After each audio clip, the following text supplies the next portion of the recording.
தீபத்தின் ஒளியினில் இணைவோம், திருப்பலி செலுத்திட விரைவோம். தீபத்தின் ஒளியினில் இணைவோம், திருப்பலி செலுத்திட விரைவோம். புனிதம் மலர்ந்திட மனிதம் மகிழ்ந்திட தீபத்தின் ஒளியினில் இணைவோம், திருப்பலி செலுத்திட விரைவோம்.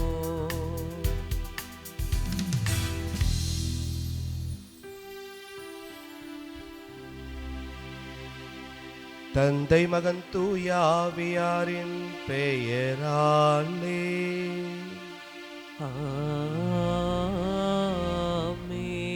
நம் ஆண்டவராகிய இயேசு கிறிஸ்துவின் அருளும் கடவுளின் அன்பும் தூய ஆவியாரின் நட்புறவும் உங்கள் அனைவரோடும் இருப்பதாக.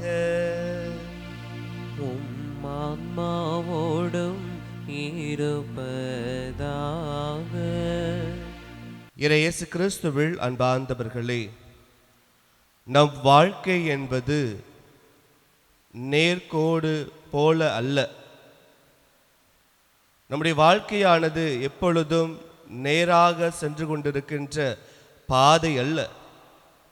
பல ஏற்றங்களும் இரக்கங்களும் வளைவுகளும் மேடுகளும் பள்ளங்களும் சூழ்ந்ததுதான் நம்முடைய வாழ்க்கையாக இருக்கிறது.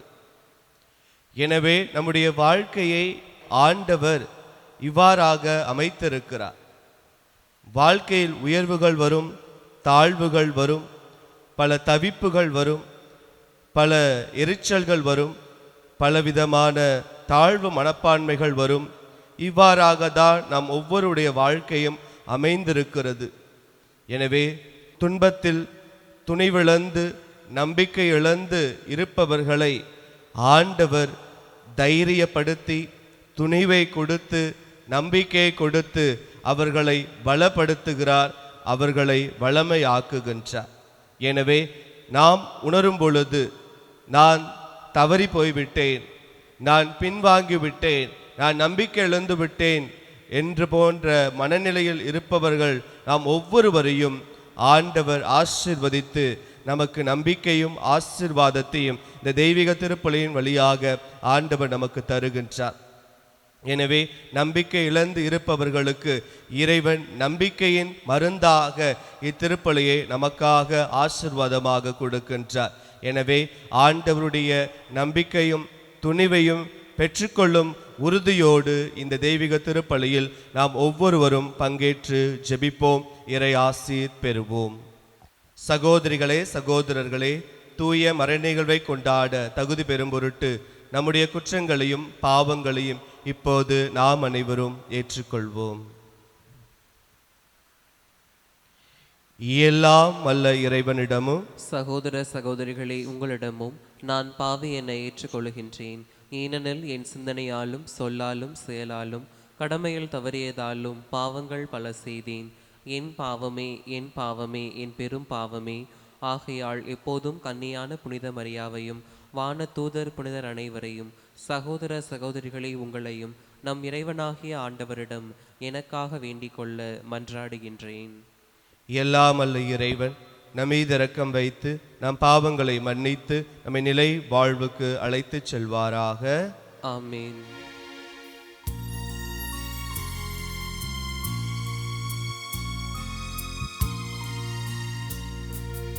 ஆண்டவரே இரக்கமாயிரும், ஆண்டவரே இரக்கமாயிரும். கிறிஸ்துவே கிறிஸ்துவே இரக்கமாயிரும். கிறிஸ்துவே கிறிஸ்துவே இரக்கமாயிரும். ஆண்டவரே இரக்கமாயிரும், ஆண்டவரே இரக்கமாயிரும், இரக்கமாயிரும்.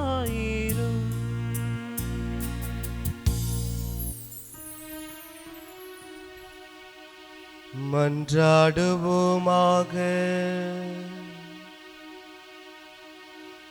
இறைவா, வீழ்ச்சியுற்ற உலகை திருமகனின் தாழ்ச்சியினால் மீண்டும் நிலைநிறுத்தினீரே. ஆதலால் பாவத்தின் அடிமைத்தனத்திலிருந்து நீர் விடுவித்த நம்பிக்கையாளர்களுக்கு புனித பேரின்பத்தை தந்து அவர்கள் என்றும் நிலையான மகிழ்ச்சி அடைந்திட அருள் புரிவீராக. உம்மோடு தூய ஆவியாரின் ஒன்றிப்பில் இறைவனாய் என்றென்றும் வாழ்ந்து ஆட்சி செய்கின்ற எங்கள் ஆண்டவரும் திருமகனுமாகிய இயேசு கிறிஸ்து வழியாக உம்மை மன்றாடுகின்றோம்.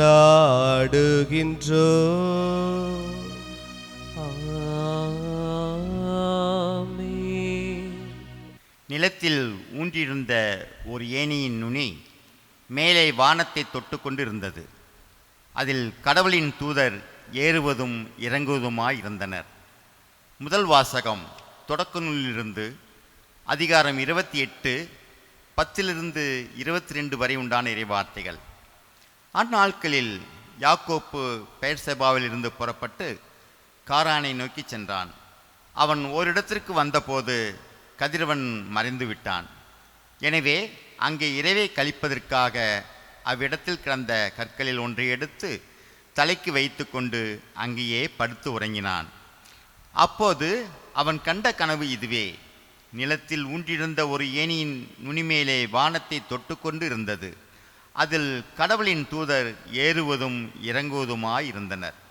ஆண்டவர் அதற்கு மேல் நின்று கொண்டு, உன் மூதாதையராகிய ஆபிரகாம் ஈசாக்கின் கடவுளாகிய ஆண்டவர் நானே. நீர் படுத்திருக்கும் இந்த நிலத்தை உனக்கும் உன் வழிமரபிற்கும் தந்தருளுவேன். உன் வழிமரபே நிலத்தின் மண்ணுலகுக்கு ஒப்பாகும். நீ மேற்கே கிழக்கு வடக்கு தெற்கு திசைகளில் பரவி செல்வாய். உன்னிலும் உன் வழிமரபிலும் மண்ணுலகின் எல்லா இனங்களும் ஆசி பெறுவன. நான் உன்னோடு இருப்பேன். நீ எங்கு சென்றாலும் உனக்கு நான் காவலாயிருந்து இந்த நாட்டிற்கு உன்னை திரும்பி வர செய்வேன். ஏனெனில் நான் உனக்கு வாக்களித்ததை நிறைவேற்றும் அளவும் உன்னை கைவிட மாட்டேன் என்றார். யாக்கோப்பு தூக்கம் தெளிந்து, உண்மையாகவே ஆண்டவர் இவ்விடத்தில் இருக்கிறார், நானே இதை அறியாதிருந்தேன் என்று அச்சமடைந்து, இந்த இடம் எவ்வளவு அச்சத்திற்குரியது, இதுவே இறைவனின் இல்லம், விண்ணுலகின் வாயில் என்றார். பிறகு யாக்கோப்பு அதிகாலையில் எழுந்து தலைக்கு வைத்திருந்த கல்லை எடுத்து நினைவு தூணாக அதை நாட்டி அதன் மேல் எண்ணெய் வார்த்து லூசு என்று அது வழங்கிய அந்த நகருக்கு பெத்தேல் என்று பெயரிட்டார். மேலும் அவர் நேர்ந்து கொண்டது, கடவுள் என்னோடு இருந்த நான் போகிற இந்த வழியெல்லாம் எனக்கு பாதுகாப்பளித்து உண்ண உணவும் உடுக்க உடையும் தந்து என் தந்தையின் வீட்டிற்கு நான் நலமுடன் திரும்ப செய்வாராயின் ஆண்டவரே எனக்கு கடவுளாக இருப்பார். மேலும் நான் நினைவு தூணாக நாட்டிய இந்த கல்லே கடவுளின் இல்லம் ஆகும். மேலும் நீர் எனக்கு தரும் யாவற்றிலும் 10 பங்கு உமக்கு செலுத்துவேன். ஆண்டவரின் அருள்வார்க்கு. இறைவனுக்கு நன்றி. பதிலுரை பாடல். நீங்கள் அனைவரும் இணைந்து பாட வேண்டிய பல்லவி. என் இறைவா, நான் நம்பி இருக்கும் இறைவன் நீரே.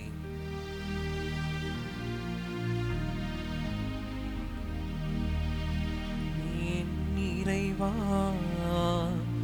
நான் நம்பியிருக்கும் இறைவன் நீரே. என் இறைவா, நான் நம்பியிருக்கும் இறைவன் நீரே. உன்னதரின் பாதுகாப்பில் வாழ்பவர், எல்லாம் வல்லவரின் நிழலில் தங்கியிருப்பவர், ஆண்டவரை நோக்கி நீரே என் புகழிடம் என் அரண், நான் நம்பியிருக்கும் இறைவன் இன்றுரைப்பார். என் இறைவா, நான் நம்பியிருக்கும் இறைவன் நீரே. என் இறைவா, நான் நம்பியிருக்கும் இறைவன் நீரே. ஏனெனில் ஆண்டவர் உம்மை வேடரின் கண்ணினின்றும் கொன்றளிக்கும் கொள்ளை நோயினின்றும் தப்புவிப்பார். அவர் தம் சிறகுகளால் உம்மை அரவணைப்பார். அவர் தம் இறக்கைகளின் கீழ் நீர் புகழிடம் காண்பீர். அவரது உண்மையே கேடயமும் கவசமும் ஆகும். என் இறைவா, நான் நம்பியிருக்கும் இறைவன் நீரே. என் இறைவா, நான் நம்பியிருக்கும் இறைவன் நீரே.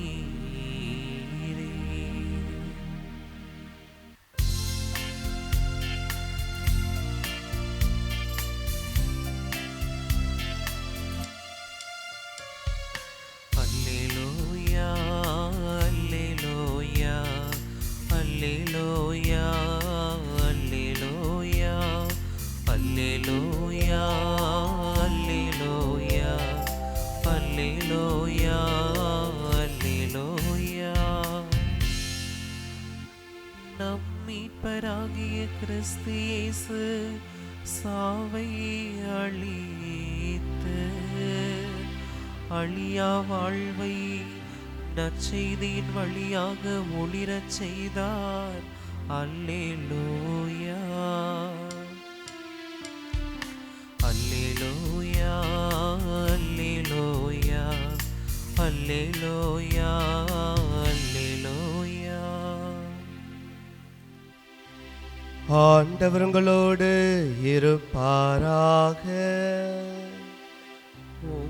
ஆன்மாவோடும் இருப்பாராக.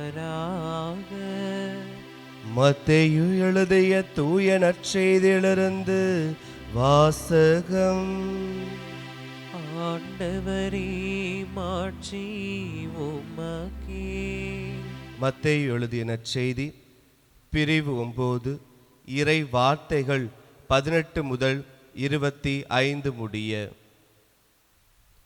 அக்காலத்தில் இயேசு தம் சீடர்களுடன் பேசிக்கொண்டிருந்த பொழுது தொழுகை கூட தலைவர் ஒருவர் அவரிடம் வந்து பணிந்து, என் மகள் இப்பொழுதுதான் இறந்தாள்.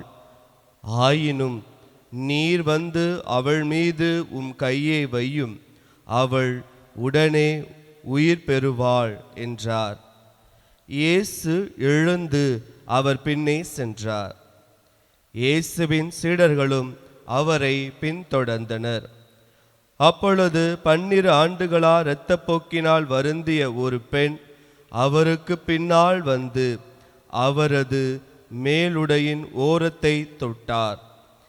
ஏனெனில் அப்பெண், நான் அவருடைய ஆடையை தொட்டாலே போதும், நலம் பெறுவேன் என தமக்குள் சொல்லிக்கொண்டார். இயேசு அவரை திரும்பி பார்த்து, மகளே, துணிவோடிரு, உமது நம்பிக்கை உன்னை குணமாக்கிற்று என்றார். அந்நேரத்திலேயே அப்பெண் நலமடைந்திருந்தார். இயேசு அத்தலைவருடைய வீட்டிற்கு சென்றார். அங்கே குழல் ஊதுவோரையும் கூட்டத்தினரையும் அமளியையும் கண்டார். அவர், விலகி போங்கள், சிறுமி இறக்கவில்லை, உறங்குகிறாள் என்றார். அவர்களோ அவரை பார்த்து நகைத்தார்கள். அக்கூட்டத்தினரை வெளியேற்றிய பின் அவர் உள்ளே சென்று சிறுமியின் கையை பிடித்தார். அவளும் உயிர் பெற்று எழுந்தாள். இச்செய்தி அந்நாடெங்கும் பரவியது.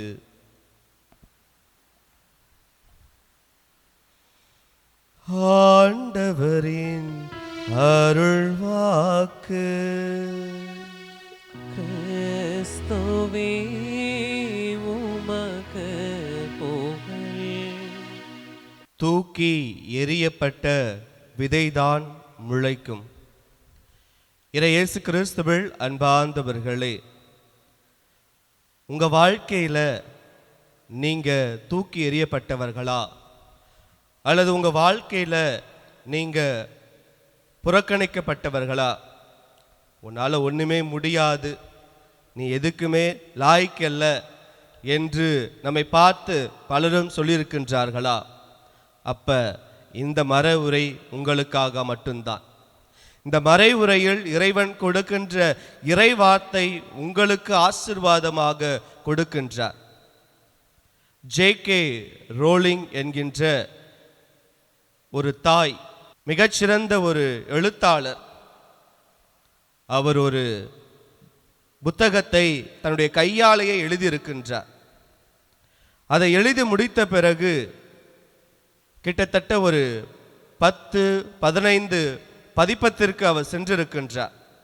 இந்த புத்தகத்தை வாசியுங்கள். இது 10 பருவத்தில் இருக்கின்ற இளையோருக்காக கொடுக்கப்படுகின்றது. எனவே அவர்கள் விரும்பி படிப்பார்கள். எனவே அதை வாசித்து இந்த நாவல் இப்படியாக இருக்கிறது, அதை புத்தகமாக வெளியிடுங்கள் என்று சொல்லும் பொழுது, இந்த ஒவ்வொரு பதிப்பகமும் இது வேஸ்ட்டு, இது சரியில்லை, இந்த நாவல் ஒன்றுமே இல்லை, இதனால் இளைஞர்களை யாரும் படிக்க மாட்டாங்க, அப்படியாக தான் அவர்களுக்கு விமர்சனம் கொடுக்கப்பட்டது. ஆனால் இறுதியாக அந்த ஜே.கே. ரோலிங் எழுதிய அந்த நாவலானது வெளியே புத்தகமாக வந்தது. அந்த நாவலானது 1997 ஆண்டு வெளியிடப்பட்டது. அதை தொடர்ந்து பல ஆயிரம் மக்கள் அதை வாங்கி வாசிக்க ஆரம்பித்தார்கள். அதன் பிறகு தொடர்ச்சியாக அந்த நாவலானது வெளிவந்து கொண்டே இருந்தது. 2007 அந்த நாவலானது முடிவு பெற்றது. அந்த நாவல் இப்பொழுது திரைப்படமாக உலகெங்கும் எல்லா மக்களும் பார்க்கக்கூடிய, எல்லா குழந்தைகளும் ரசித்து பார்க்கக்கூடிய விதத்தில் அந்த நாவலானது திரைப்படமாகவும் வந்து கொண்டிருக்கிறது. அந்த புத்தகத்தினுடைய பெயரை சொன்னால் நிச்சயமாக அது எல்லோருக்கும் தெரிந்ததுதான், ஹாரி பாட்டர்.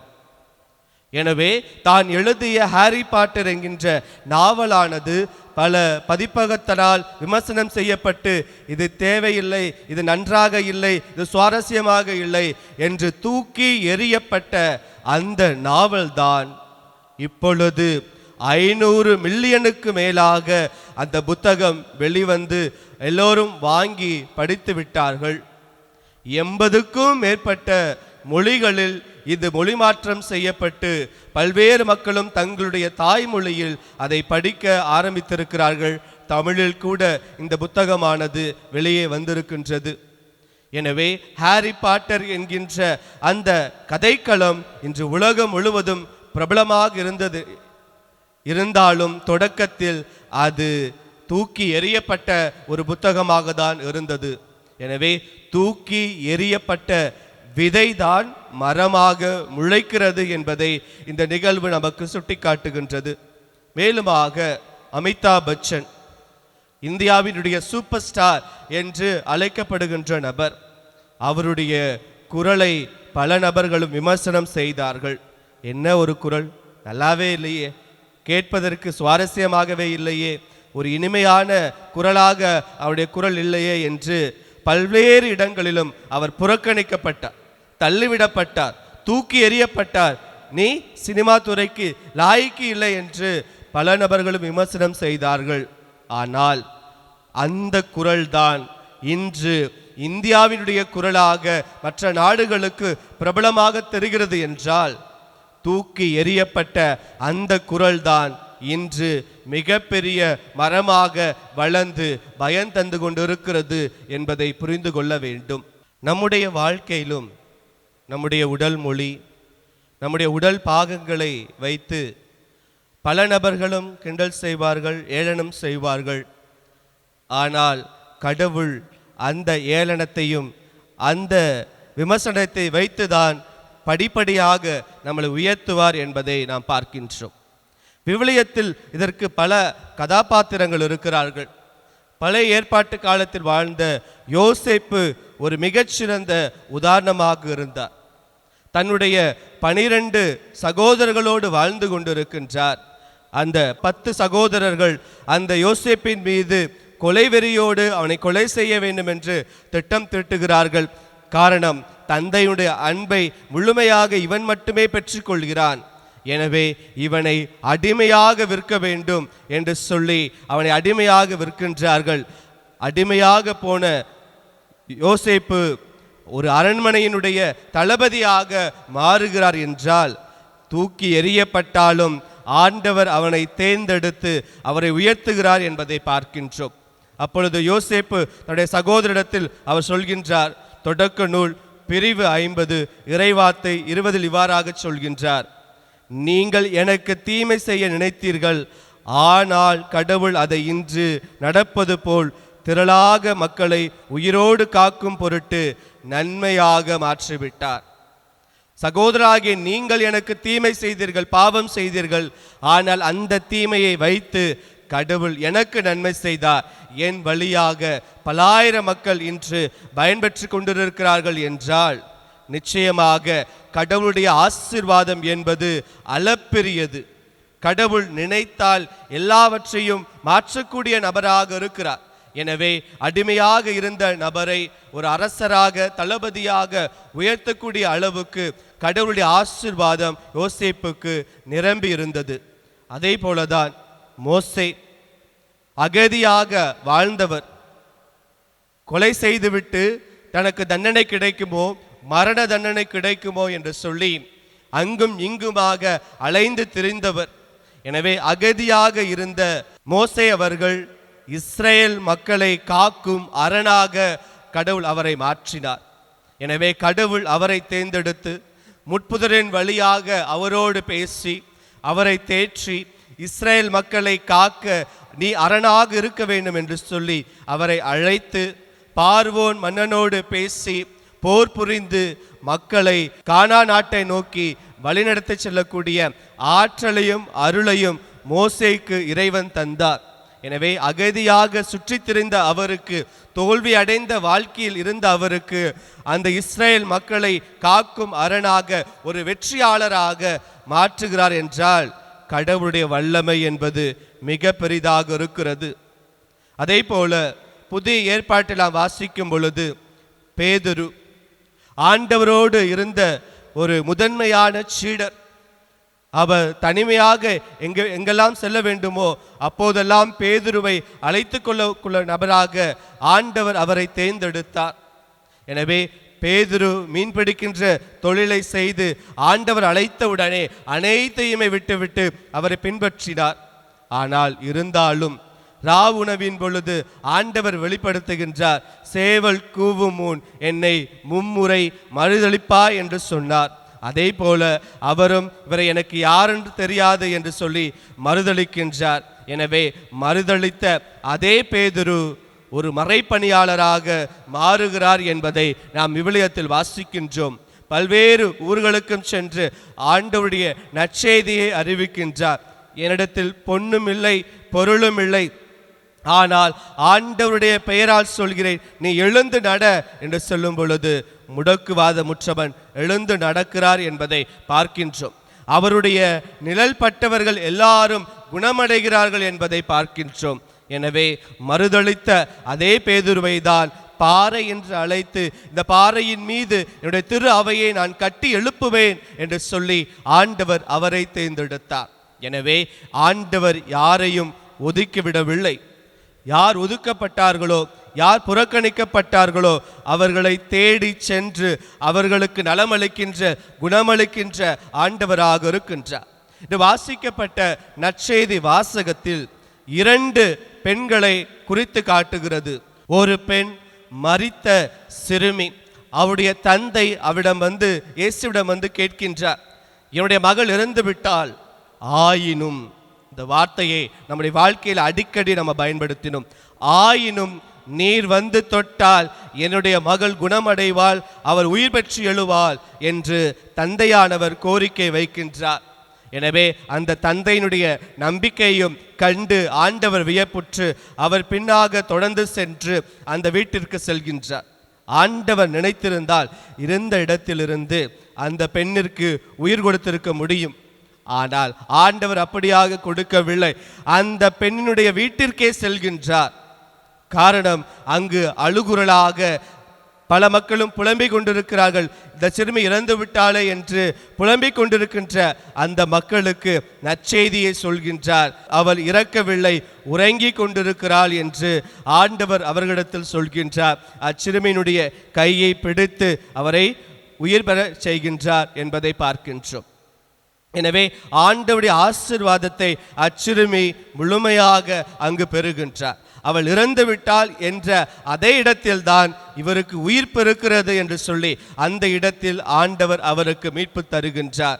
எனவே தூக்கி எறியப்பட்ட விதை அங்கு நலமாக மீண்டுமாக மரமாக முளைக்கிறது என்பதை பார்க்கின்றோம். விதை மடிந்து அங்கு மரம் உருவாகுகிறது என்பதை ஆண்டவர் இவ்விடத்தில் நமக்கு சுட்டிக்காட்டுகின்றார். போகின்ற வழியிலே 12 ஆண்டுகளாக இரத்த போக்கினால் வருந்திய பெண்ணுக்கு ஆண்டவர் நலமளிக்கின்றார். ஏன் ஆடையை தொட்டால் நான் குணமடைவேன் என்று அந்த பெண்மணி எவ்வாறாக நினைத்திருப்பார்? ஒரு சின்ன கற்பனை தான். அந்த பெண்மணிக்கு இரத்த போக்கு இருக்கிறது என்பது எப்படியாக தெரிந்திருக்கும்? நிச்சயமாக அவர் அணிந்திருக்கின்ற ஆடையின் வழியாக அந்த இரத்தமானது கசைந்திருக்கிறது. அது ஒரு துர்நாற்றமாக அது வெளிப்பட்டிருக்கின்றது. எனவேதான் அனைத்து மக்களும் அவருடைய ஆடையை உற்று நோக்கும் பொழுது அது இரத்தம் வழிகிறது, இவள் தீட்டு தீட்டு என்று ஒதுக்குகின்றார்கள். எனவே ஆடையை பார்த்து மக்கள் அந்த பெண்ணை தீட்டு என்று புறக்கணிக்கின்றார்கள். அந்த ஆடையை பார்த்து அவளை தூக்கி எறிகின்றார்கள். எங்களை தொடாதே, இங்கு வராதே என்று சொல்லி அந்த பெண்மணியை 12 ஆண்டுகளாக இரத்த போக்கினால் வருந்திய பெண்மணிக்கு மிகப்பெரிய வருத்தத்தை கொடுக்கின்றார்கள். ஆனால் எது தீட்டு, எது அவருக்கு வெளிப்படையாக தெரிந்த அந்த ஆடையை தொட்டு அவர் குணமடைகின்றார். தூக்கி எறியப்பட்ட இடத்திலேயே அவர் நலமடைகிறார் என்பதை நாம் பார்க்கின்றோம். எனவே இருக்கின்ற இடத்தில் நாம் அவமானப்படுத்தப்பட்டால் அந்த இடத்திலிருந்து நாம் தூர விலகி விடாமல் அதே இடத்தில் நாம் இருக்கும் பொழுது நிச்சயமாக கடவுளுடைய ஆசீர்வாதத்தை நாம் நிறைவாக பெற்றுக்கொள்கின்றோம். எனவே இரத்தப்போக்கினால் வருந்திய பெண் அவர் ஊருக்கு வெளியே ஒதுங்கியிருக்கவில்லை. துணிவோடு ஊருக்கு மத்தியில் இருக்கிறார். ஆண்டவர் வருவார், இறைமகன் வருவார், என்னை நலமாக்குவார், என்னை குணப்படுத்துவார் என்கின்ற அவருடைய நம்பிக்கை மிக பெரிது. எனவேதான் அவருடைய நம்பிக்கை அவரை குணமாக்கிற்று என்று சொல்லி அதே வார்த்தையால் கடவுள் அவருக்கு ஆசீர்வாதத்தை வழங்குகின்றார். எனவேதான் நாம் சிந்தித்து பார்க்க வேண்டும். இயேசுடைய வாழ்க்கையிலும் பார்க்கின்றோம், சிலுவை என்பது முற்றுப்புள்ளி என்று பல நபர்களும் நினைத்து கொண்டிருந்தார்கள். அவமானத்தினுடைய சின்னம், இது மரண தண்டனையுடைய சின்னம் என்று சொல்லப்பட்ட சிலுவையானது இன்று மீட்பினுடைய சின்னமாக மாறி இருக்கிறது என்றால் அந்த சிலுவையை வைத்து இயேசுவை முடித்து விடலாம் என்று எண்ணிய ஆதிக்க யூதர்கள் மத்தியில் அந்த சிலுவையின் வழியாக இந்த உலகத்திற்கே ஆண்டவர் மீட்பு தருகின்றார். எனவே தனக்கு கொடுக்கப்பட்ட சிலுவையை மிகப்பெரிய மீட்பினுடைய ஆயுதமாக ஆண்டவர் மாற்றுகிறார் என்று சொல்லி பார்க்கும் பொழுது நாமும் நம்முடைய வாழ்க்கையில் நாம் ஒதுக்கப்பட்ட, நாம் புறக்கணிக்கப்பட்ட அதே இடத்திலே நாம் இருக்க வேண்டும். அவர்களுக்கு முன்பாக நாம் வாழ்ந்து காட்ட வேண்டும். அவர்களுக்கு மத்தியில் நம்முடைய வாழ்க்கையை நாம் சிறப்பானதாக அமைத்து கொள்ள வேண்டும். பல நபர்களும் சொல்லுவாங்க, என்னுடைய அண்ணன் என்னை ஒதுக்கிட்டான், என்னுடைய தம்பி என்னை ஒதுக்கி வச்சுட்டா, நான் கஷ்டப்பட்ட காலத்தில் யாருமே எனக்கு உதவி செய்யல, அவங்களுக்கு முன்பாக நான் வாழ்ந்து காட்டணும். எங்கு நான் கஷ்டப்பட்டனோ, எங்கு நான் தோல்வி அடைந்தேனோ அதே இடத்திலே நான் முயன்று வெற்றி பெற்று ஒரு வெற்றி வீரனாக நான் திகழ வேண்டும் என்பதை பல நபர்களும் உங்களுடைய உறுதியில் வைத்திருக்கின்றீர்கள். நெஞ்சுக்குள்ளாக உறுதியாக நீங்கள் வைத்திருக்கின்றீர்கள். அதை ஆண்டவர் இன்னும் வலிமைப்படுத்துகின்றார். இறைவாக்கினர் எசாயா எழுதிய புத்தகம் பிரிவு 41 இறைவார்த்தை 10 ஆண்டவர் இவ்வாறாக சொல்கின்றார், அஞ்சாதே, நான் உன்னுடன் இருக்கிறேன், கலங்காதே, நான் உன் கடவுள், நான் உனக்கு வலிமை அளிப்பேன், உதவி செய்வேன், என் நீதியின் வலக்கரத்தால் உன்னை தாங்குவேன் என்று ஆண்டவர் நம்மை தாங்கிக் கொண்டிருக்கின்றார். நாம் தோல்வி அடைந்தாலும், நாம் அவமானப்பட்டாலும், நாம் புறக்கணிக்கப்பட்டாலும் அதே இடத்திலிருந்து ஆண்டவர் நம்மை நிறைவாக காப்பார். அவருக்கு நாம் வலிமை தருவார். அப்ப ஆண்டவருடைய வலிமை எங்க இருக்கிறது என்று சொல்லி நாம் பார்க்கும் பொழுது, சாலமோனினுடைய ஞான புத்தகம் பிரிவு 2 இறைவார்த்தை 11 நாம் இவ்வாறாக வாசிக்கின்றோம். நமது வலிமையே நமக்கான நீதி. நாம் நீதியின்படி செயல்பட வேண்டும். அவர்கள் தான் என்னை அவமானப்படுத்தி விட்டார்கள், அவரை நான் அவமானப்படுத்தணும். என்ன அவங்க புறந்தள்ளிட்டாங்க, அவரை நான் புறந்தள்ளணும் என்று நாம் எதிரிகளுடைய பார்வையில் நாம் சிந்திக்கும் பொழுது நமக்கு அது நீதி கிடையாது. அவர்கள் நம்மை அடித்தாலும் அவர்களை நாம் அரவணைக்க வேண்டும். அவர்கள் நம்மை புறக்கணித்தாலும் அவர்களை நாம் ஏற்றுக்கொள்ள வேண்டும். இதுதான் ஆண்டவருடைய நீதியாக இருக்கின்றது. யோபு புத்தகம் பிரிவு 17 இறைவார்த்தை 9 நாம் இவ்வாறாக வாசிக்கின்றோம். நேர்மை ஆளர்கள் தம் நெறியை கடைபிடிப்பர், கரையற்ற கையினர் இன்னும் வலிமை அடைவர். எனவே ஒருபோதும் நாம் நேர்மையை விட்டுவிடாது ஆண்டவரை இறுக பற்றி கொள்கின்ற மக்களாக நாம் வாழும்போது நிச்சயமாக ஆண்டவருடைய வலிமையை நாம் அதிகமாக பெற்றுக்கொண்டிருக்கின்றோம். மார்க் நற்செய்தி பிரிவு 1 இறைவார்த்தை 7 நாம் இவ்வாறாக வாசிக்கின்றோம். என்னை விட வலிமை மிக்க ஒருவர் எனக்கு பின் வருகிறார், குனிந்து அவருடைய மிதியடி வாரை அவிழ்க்க கூட எனக்கு தகுதி இல்லை என்று திருமுழுக்கு யோவான் சொல்கின்றார். எனவே வலிமை மிக்க நபர் யார்? நம்முடைய ஆண்டவர் இயேசு கிறிஸ்து. அவரை பற்றி கொள்வோம், அவருடைய வார்த்தைகளை இறுக பற்றி கொள்வோம். அந்த வார்த்தையை நம்பி நம்முடைய வாழ்க்கையை ஆரம்பிப்போம். நாம் அவமானப்பட்டாலும், நாம் புறந்தள்ளி வைக்கப்பட்டாலும், நம்மை தள்ளிவிட்டாலும் அதே இடத்தில் கடவுள் நம்மை உயர்த்துவார், வலிமை பெறச் செய்வார், நமக்கு நிறைவான ஆசீர்வாதங்களை தருவார். அதுக்கு நமக்கு அடிப்படையாக இருக்க வேண்டியது துணிவு, நம்பிக்கை. இவை இரண்டுமே நம்முடைய உள்ளத்தில் ஆழமாக இருக்கும் பொழுது நிச்சயமாக கடவுளுடைய ஆசீர்வாதத்தை பெற்று நாம் பிறருக்கு மத்தியில் அவமானப்படுத்தப்பட்ட இடத்திலேயே நமக்கு ஆண்டவர் ஆசீர்வாதத்தை நிரம்ப தருவார் என்ற உறுதியான மனநிலையை இன்றைய நாளில் நாம் வளர்த்துக் கொள்வோம். இறைவார்த்தையின் வழியாக வலிமை பெறுவோம். ஆண்டவர் எப்பொழுதும் நம்மோடு இருக்கின்றார், நமக்கு வலிமையை தருகின்றார், ஆற்றலை தருகின்றார். அதற்காக நாம் தொடர்ந்து இந்த தெய்வீக திருப்பலியில் ஜெபிப்போம். பாருங்கள்.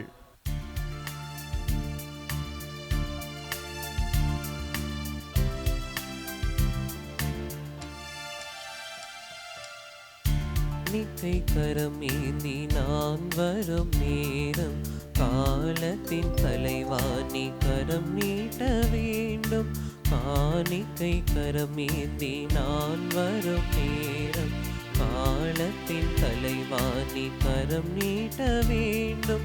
காரணத்தோடு என்னை படைத்தவரே, காணிக்கையாய் என்னை ஏற்றுக்கொள்வீரே. காணிக்கை கரமேந்தி நான் வரும் நேரம், காலத்தின் தலைவாணி கரம் நீட்ட வேண்டும்.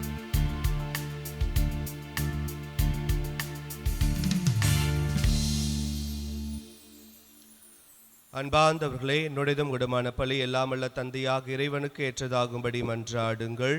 ஆண்டவர் தமது பெயரின் புகழ்ச்சிக்காகவும் மாட்சிக்காகவும் நமது நன்மைக்காகவும் புனித திரு அவை அனைத்து நலனுக்காகவும் உமது கையிலிருந்து இப்பலியை ஏற்றுக்கொள்வாராக. ஆண்டவரே, உமது பெயரின் மாட்சிமைக்காக நாங்கள் நேர்ந்தளிக்கும் இக்காணிக்கை எங்களை தூய்மைப்படுத்துவதாக. விண்ணக வாழ்வுக்குரிய நற்செயல் புரிவதில் நாங்கள் நாளுக்கு நாள் முன்னேறி செல்வோமாக. எங்கள் ஆண்டவராகிய கிறிஸ்து வழியாக உம்மை மன்றாடுகின்றோம். ஆமென். ஆண்டவர் உங்களோடு இருப்பாராக. உம்மான்மாவோடும் இருப்பாராக. இதயங்களை மேலே எழுப்புங்கள். ஆண்டவரிடம் எழுப்பியுள்ளோம். நம் இறைவனாகிய ஆண்டவருக்கு நன்றி கூறுவோம். அது தகுதியும் நீதியும் ஆனதே. ஆண்டவரே தூயவரான தந்தையே, என்றும் வாழும் எல்லாம் அல்ல இறைவா, என்னாலும் எவ்விடத்திலும் நாங்கள் உமக்கு நன்றி செலுத்துவது மெய்யாகவே தகுதியும் நீதியும் ஆகும். எங்கள் கடமையும் மீட்புக்குரிய செயலுமாகும். ஏனெனில் எங்கள் புகழுரை உமக்கு தேவையன்று, ஆயினும் நாங்கள் உமக்கு நன்றி செலுத்துவது உமது அருள் கொடையாலே. நாங்கள் உம்மை புகழ்ந்துரைப்பதும் உமது மாட்சியை மிகுதிப்படுத்தாது எனினும் எங்கள் ஆண்டவராகிய கிறிஸ்து வழியாக நாங்கள் மீட்படைய பயன்படுகின்றது. ஆகவே வானதூதத்தினரோடு ஒன்று சேர்ந்து நாங்களும் உம்மை புகழ்ந்தேத்தி மகிழ்ச்சியுடன் அறிக்கையிட்டு ஆர்ப்பரித்து பாடுவதாவது: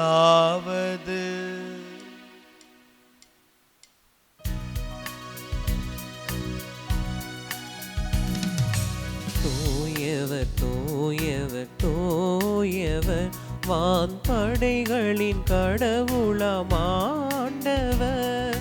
விண்ணகமும் மன்னகமும் உமது மாட்சியால் நிறைந்துள்ளன. உன்னதங்களிலே ஓசானா, உன்னதங்களிலே ஓசானா. ஆண்டவர் பெயரால் வருகிறவர் ஆசி பெற்றவர்.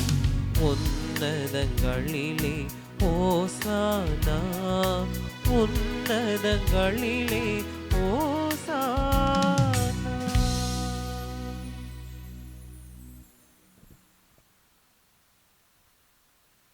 ஆண்டவரே, நீர் மெய்யாகவே தூயவர், தூய்மை அனைத்திற்கும் ஊற்று. ஆகவே உம்முடைய ஆவியை பொழிந்து இக்காணிக்கைகளை தூய்மைப்படுத்த உம்மை வேண்டுகின்றோம். இவ்வாறு எங்கள் ஆண்டவர் இயேசு கிறிஸ்துவின் உடலாகவும் இரத்தமாகவும் எங்களுக்கு இவை மாறுவனவாக. அவர் பாடுபட உளம் கடிந்து தம்மை கையளித்த போது அப்பத்தை எடுத்து உமக்கு நன்றி செலுத்தி அதை பிட்டு தாம் சீடர்களுக்கு அளித்து அவர் கூறியதாவது: அனைவரும் இதிலிருந்து பெற்று உண்ணுங்கள், ஏனெனில் இது உங்களுக்காக கையளிக்கப்படும் என் உடல்.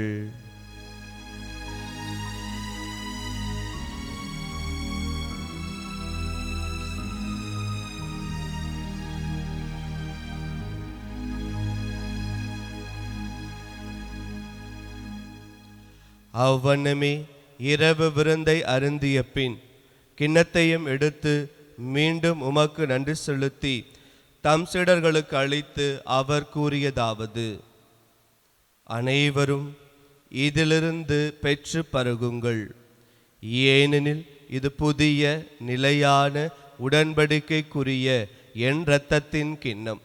இது பாவ மன்னிப்புக்கென்று உங்களுக்காகவும் பலருக்காகவும் சிந்தப்படும். இதை என் நினைவாகச் செய்யுங்கள்.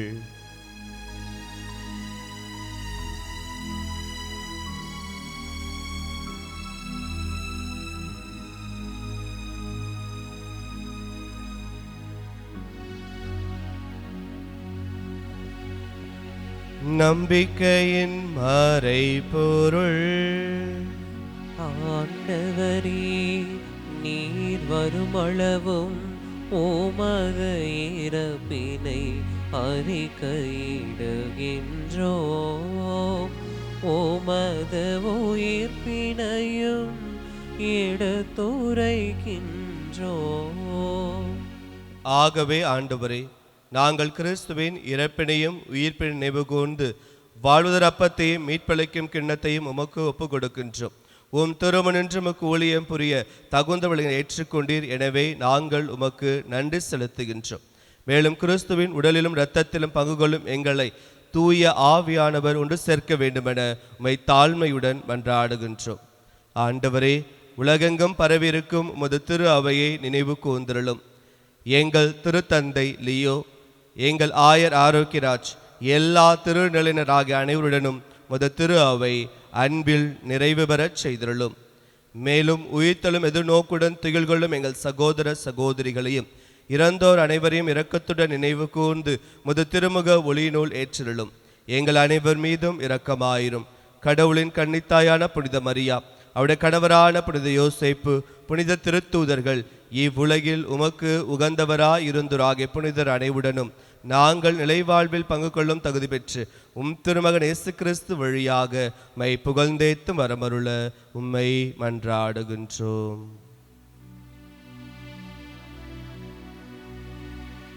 இவர் வழியாக இவரோடு இவர்கள் எல்லாம் வல்ல இறைவனாகிய தந்தையே, தூய ஆவியாரின் ஒன்றிப்பில் எல்லா புகழும் ஆட்சியும் என்றென்றும் உமக்கு உரியதே. ஆமென், ஆமென், ஆமென்.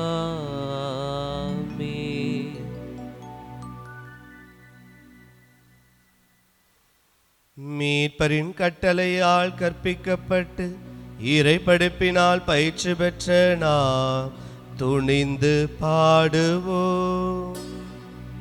விண்ணுலகில் இருக்கின்ற எங்கள் தந்தையே, உமது பெயர் தூயது என போற்ற பெருக. உமது ஆட்சி வருக.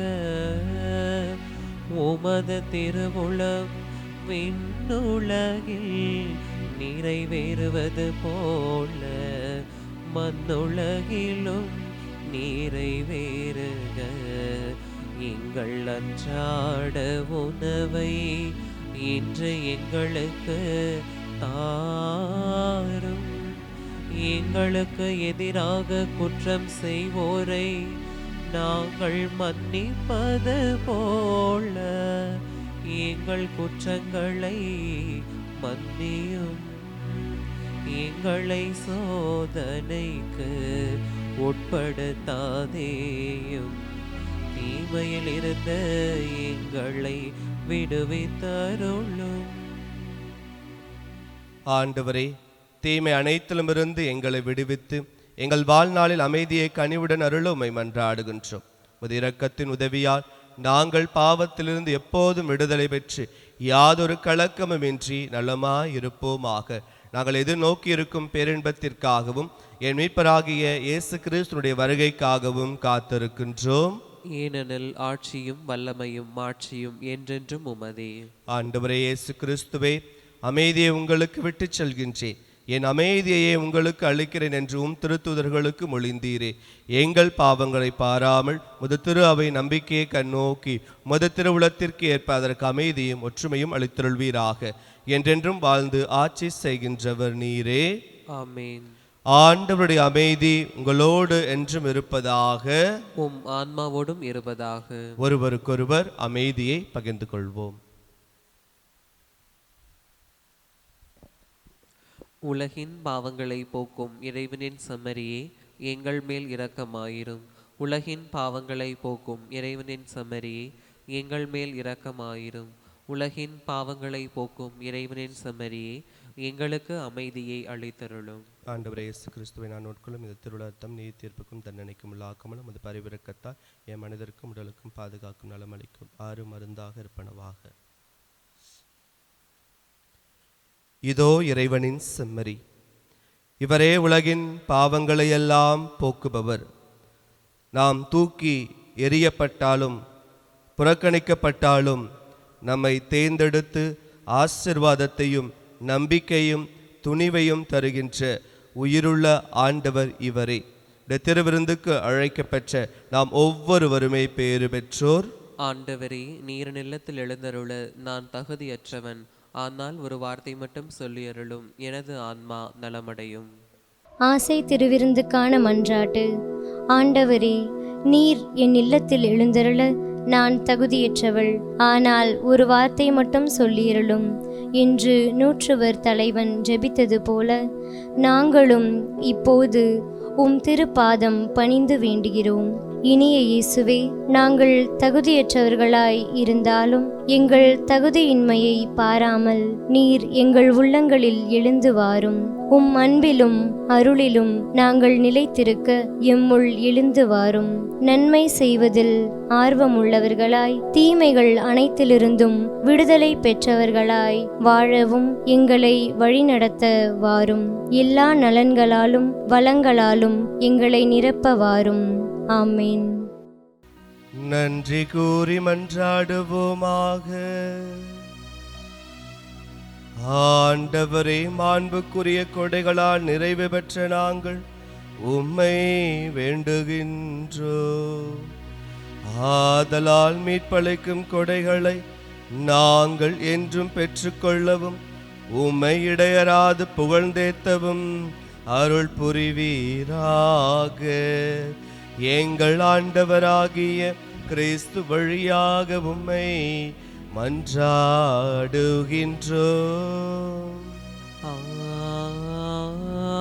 ஆமென். ஆண்டவர் உங்களோடு இருப்பாராக. உம் ஆன்மாவோடும் இருப்பாராக.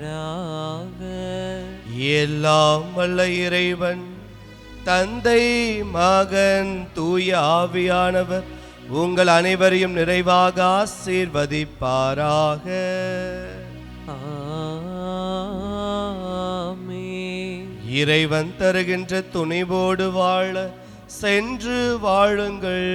திருப்பலி நிறைவுற்றது. இறைவனுக்கு நன்றி.